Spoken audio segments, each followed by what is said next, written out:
Hey everyone, welcome to the Sunny Coast's very own podcast called The Referral Wave, Riding the Tide to Success. My name's Tony Cross and by day I've got a car brokering business called Drive Connect. But today I'm here with Leigh Sharpe from Sharpe Finance Australia and we're going to talk all things car finance assets. Welcome along. Thanks Tony, thanks for having me. No worries at all. Look, let's get into it. Tell us a little bit about your business and your background. Where have you been? What have you been doing? Yep, so Sharpe Finance Australia, commercial and asset finance brokerage, so helping people with car loans, equipment loans, can do personal loans as well, but also things like overdraft facilities, debtor finance facilities as well. Oh, right, so a pretty broad suite of things. So when you say, obviously we know what vehicle finance and that sort of stuff is, let's talk about the asset finance side of it a little bit. Is that like equipment in a factory, things like that? Yeah, it could be manufacturing equipment, it could be large earth moving equipment, even small tertiary things, fit outs and that sort of stuff as well. Fitting out a new business. Yeah, exactly. Yeah, good. The other ones you mentioned there's a debtor finance. Yep, debtor finance, which is invoice finance facility is another thing it's commonly referred to as. Helping businesses basically leverage the money that they would have coming in on invoices that aren't yet paid, actually getting access to those funds a little bit faster. Yeah, right. So is that to help a cash flow type scenario? Exactly, right? Yep. Yeah, right. Okay, so how long, I know you've been up the coast for about 18 months, 2 years. How long have you been in finance for? I've been in finance for 19 years this year. Yeah, right. Started in 2007, I think that is. Yep. Yeah. I was 17 when I started. Yeah. Dropped out of school and decided to do a Cert 3 in business administration to keep mum and dad off my back.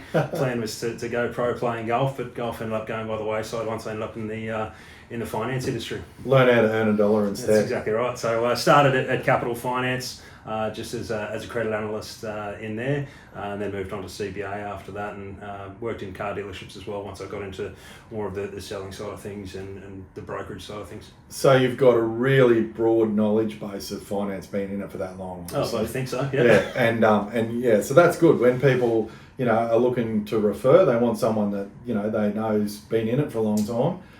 Not just got into recently, so that's good. Yeah, I think that's probably one of the strengths that I've got as a broker is that I have worked on both sides of the fence, having worked as a credit analyst within the banks and financiers, just to know exactly how a deal needs to be put up for a credit analyst to sort of look at it and basically make their job a lot easier and get the approval through the first time. Yes, that probably gives you a better set of eyes on an application. If you're working with someone trying to work out how to place them and what to do, having been on that credit analyst side, you're sort of giving intel before you actually get there, aren't you? Yeah, exactly. Yeah, so that makes the process a lot smoother as well. Yeah. Fantastic. And can make it faster as well because, you're not submitting it and then getting it back for changes and then having to submit it again. They're having to ask more questions. Credit analysts are coming back asking more questions, giving them everything they need up front.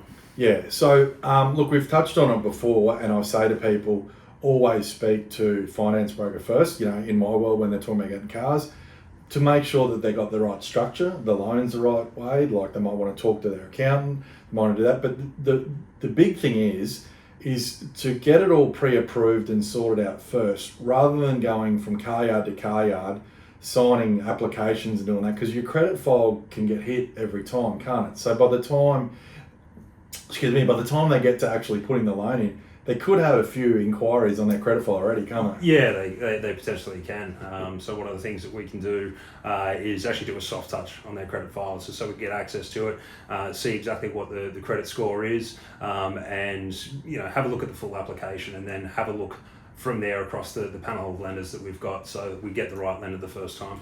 Yeah, because you just don't want those applications stacking up on your credit file. So the more inquiries that end up on the file, they can have a negative effect on the credit score for sure. So talk to someone like yourself, get it sorted out first, and get it to the right people first time round. Quick, easy, no problems. No, fantastic. All right. Well, look, can you tell us how you come to joining BNI? So moved up from Sydney, as you mentioned before, a few years ago. Didn't really have any contacts up here, starting business from scratch. So I thought that BNI was a great way to get involved. I do know a couple of other brokers down in Sydney that use BNI quite well, and it's a major part of their business and referral source for them. So thought I'd get involved. Yeah, so you mentioned expanding your network, and you find that a little bit with BNI, especially with a lot of people moving to the coast, obviously.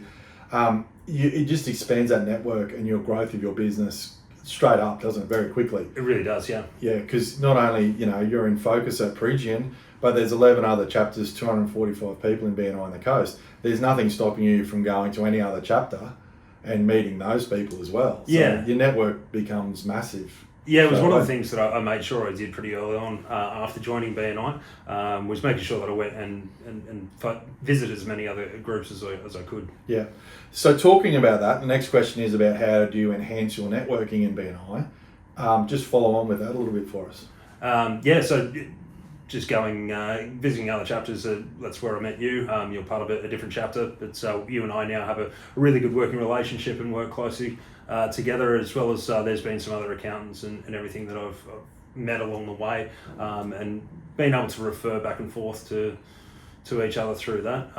So not just necessarily in the immediate group that I'm a part of, but everything that's around different chapters around the Sunshine Coast.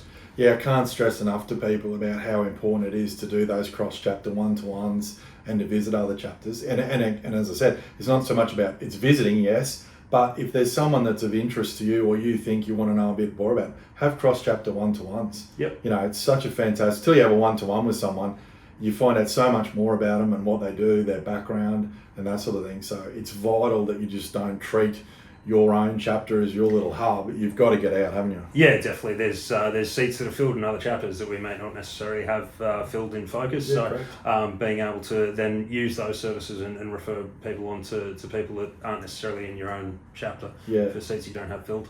Yeah, no, perfect. Right, our next question is, how has BNI helped you solve any problems in your journey, like in your business itself? As mentioned before, one of the great connections is yourself. Being a car broker, I've got a lot of clients that are looking for cars, that have done the pre-approval part, and that's really been really good to be able to refer that on and have you help them through that process.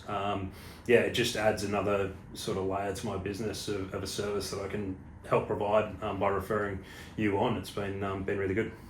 Yeah, that's fantastic. And for those of you that didn't catch it, what was the name of that great car brokering business? Drive Connect. Yeah, thank you. I just wanted to get that in there. Shameless plug. Lee's on the toe. Go to buy him lunch before we come up. So anyway, let's keep going. When it comes to your success in BNI, do you have any standout stories? I guess the one that stands out for me is there was a business that was fairly new, but growing very, very quickly. I've been working with them for probably the last 12 to 18 months.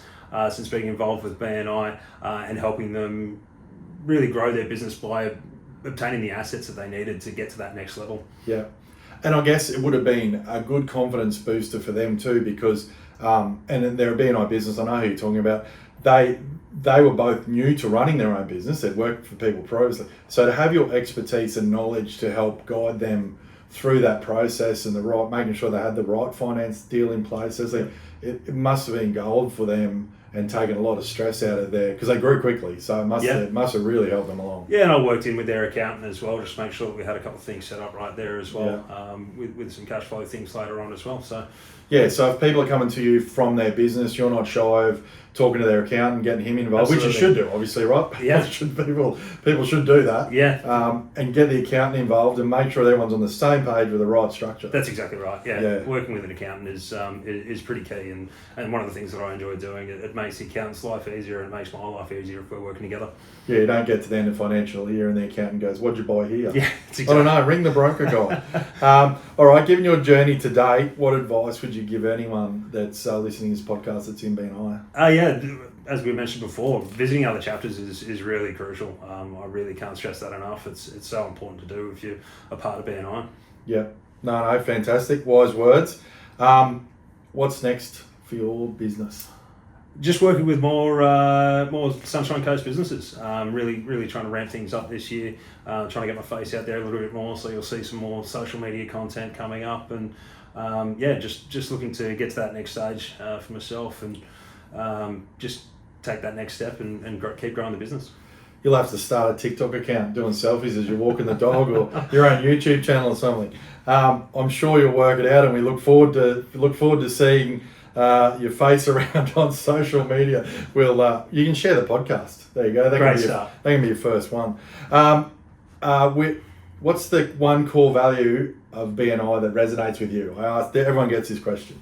The core value that stands out for me is definitely positive attitude. Yeah. So when I actually, bit of a story that I'll try and keep short, but when I set up the business, Sharpe Finance Australia is the full name of the business. And the reason for that is that I wanted the initials to be SFA, which was something that my father brought me up on, which was skill, fitness and attitude, and that applies to all things, whether it's in sport or in life or in business.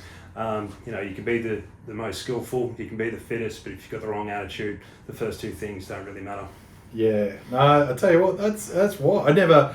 Yeah, that's a great way to put it, and I never knew that. That's fantastic. So, how can listeners get in touch with you and learn a bit more about your business?